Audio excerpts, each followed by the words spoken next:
So those of you who have been around BESIG for a while, longer than I have, are no stranger to Rob. We lose one Rob, we gain another. Rob Szabo was with BESIG years before me, and I'm happy to follow in his Rob footsteps. So let me tell you a little bit about Rob. He's an educator, a writer, speaker, and manager based in Cologne, Germany. And his interests are systematic functional linguistics, evidence-based TEFL, and design thinking. And Rob, thanks so much for being here and doing this today. And it's been a pleasure getting to know you. So are you ready to do your first EFL talk? I am, yeah. Thanks very much for having me. So I'll give you 10 minutes. You've got control over everything, and take it away. Okay, thanks, Rob. I'd like to start firstly by thanking Rob Howard for the organization today, also to IATEFL BESIG and to JALT BizCom for broadcasting these talks as well. As they will be shown to, Rob mentioned the figure of 1 million people, and that's quite exciting for all of us who'd like to get ideas out there and share with the wider community globally. I'd also like to thank Ron for a really good presentation. I thought methodologically very sound. I'm also a great proponent of task-based learning. And to Shanti for some, what I see as some really sound business workflows. And I think that's often the difference between whether a business is going to succeed or fail. Is how slick and efficient the workflows are. So thanks very much. I'd like to talk today about something quite different. We've spoken about methodology, we've spoken about workflows. I'd like to talk a little bit about philosophy perhaps and a little futurism. My theme today is the irreplaceable human. And it's something that I've quite enjoyed. You know, my background at university was in philosophy. We studied the philosophy of mind. We looked at artificial intelligence, John Searle, the Turing test, you know, and up until a certain point, you know, this was all kind of theoretical. It was interesting. It was something you could discuss in the pub. And more recently, I found it sort of invaded my sort of social media space, you know, people talking about, geez, you know, do we still need teachers? How much longer will we still need teachers? You get quotes like this, you know, simultaneous translations coming, language teachers will be redundant, you know, and that starts people worrying. This comes against a backdrop of, you know, this probably started when they started to use robots in manufacturing. You know, I mean, probably even before then, where people were wrecking the spinning jenny, you know, during the Industrial Revolution. But machines are perhaps taking people's places, you know, taking people's jobs. Should language teachers be worried? So Stephen Heppel, a specialist at Bournemouth University, suggests perhaps we should be worried. However, you know, there's always a few voices of dissent. I quite enjoyed this particular quote. This is Philip Kerr. He's a lecturer and a blogger. I really enjoy his blog, by the way. And he says, predictions about the impact of technology on education have a tendency to be made by people with a vested interest in the technologies, you know. And I mean, full disclosure at this point, I'm the director of pedagogy at Learnship Networks. We're based in Cologne. You know, we are an edtech firm.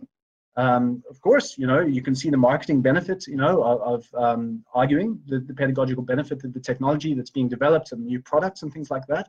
But are these claims overblown? Is it possible that we wake up one day, you know, is it 5 years, 10 years, 20 years down the line, and there actually is no need for us anymore as language teachers? His blog, as I said, is really interesting. There's a specific paragraph I'd like to pick out and address today, you know, and it's on the right. I know there's a lot of writing, but what he's saying there is essentially, language doesn't work like other subjects, okay? So if you're learning physics or maths, you may have a linear curriculum. It may be possible to assess that in the sense that you've got 75% of it accurate or 85% accurate. But does language learning really work like that? I don't believe that. And I've seen in the past where salespeople have tried to sell language like that. The result has been an unhappy client who realizes after 6 months or a year of his language learning, he hasn't moved with the same lineal sort of projection that he expected. No, I'm not 25% better. What's going on? Why? Probably because language works differently to content subjects. This is one argument I'm quite sympathetic to. Maybe, you know, and there's a lot of research going into using artificial intelligence in language testing. I mean, that's gone a lot further. On the left here, I found this paper online. That's by Zheng Yuan at Cambridge University. This was published September last year. And it's a really interesting paper. What they were trying to do there is to categorize all the different sorts of mistakes that learners have made in the Cambridge assessment system over the years, and then to see, you know, which ones can be corrected by computers and which ones can't. And I have a lot of trouble for some of these things, specifically free writing text. It's very difficult for a computer to correct. Where short answers are very, very easy. You know, if X then Y, that's it's right or it's wrong. But you know, for a C1 level essay type question, that's a little bit more difficult when we're talking about tone. You know, we're talking about nuance. I think is the point. Anyway, Catherine Nielsen, she's actually the Chief Learning Officer at Voxy. They're a startup in New York, also sort of blended learning. She's very interesting as well. She publishes a number of papers. She has a number of patents. She's Dr. Nielsen. And this paper really caught my eye because she was looking at self-paced learning platforms. This is where there is no trainer. Okay, this is where we're trying to replace the trainer with computers. And what they found, and you can see I've highlighted, the most striking finding that she made was a severe participant attrition. People start out like you might at the gym. You know, I'm going to get fit this summer. I'm going to get a bikini body, whatever. You go 3, 4, 5 times and you stop going. Okay, people just dropped off the program. Why? You know, there are many theories about why. Actually, the US Department of Education did some research into it, and they found basically they're missing the instructor. You know, they're missing a human being. They're missing a community. People psychologically just, I don't know, they get a bit bored. They just lose interest and they stop using the program. So far, at least in early e-learning, where the instructor was replaced, they were not as successful as they wanted to be. Why is that happening? So if we look at the MIT Technology Review, this was from a couple of years ago. I think the problem is still current.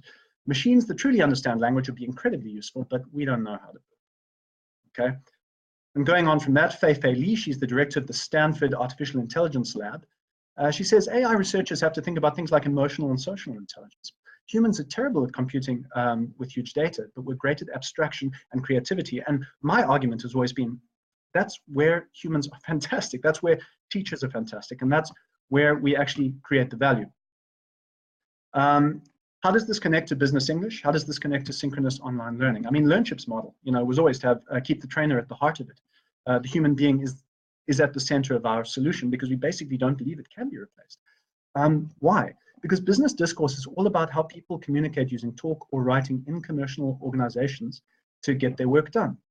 Okay, it's not that predictable as to which language is going to get the result that you want. And there, you know, Rob mentioned earlier my interest in systemic functional linguistics. Essentially, that's a way of seeing language as a series of tools and an awareness of when to use each tool. Okay, so you want to increase students' range of language, and you want to increase their sense of appropriacy, which is, yeah, I'm going to use this tool for this situation. And that takes a lot of reading the room. It takes a lot of, you know, charm and, you know, understanding the sort of ecosystem within which you're operating. And right now, you know, it would be quite hard to replace the human sort of role as a conversational counterpart or somebody who can be role-playing with you and feeding back. Machines are not there.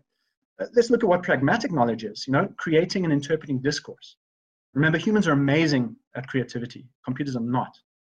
Our knowledge of pragmatic conventions, our knowledge of sociolinguistic conventions, these are things that are simply too fuzzy currently to be replaced.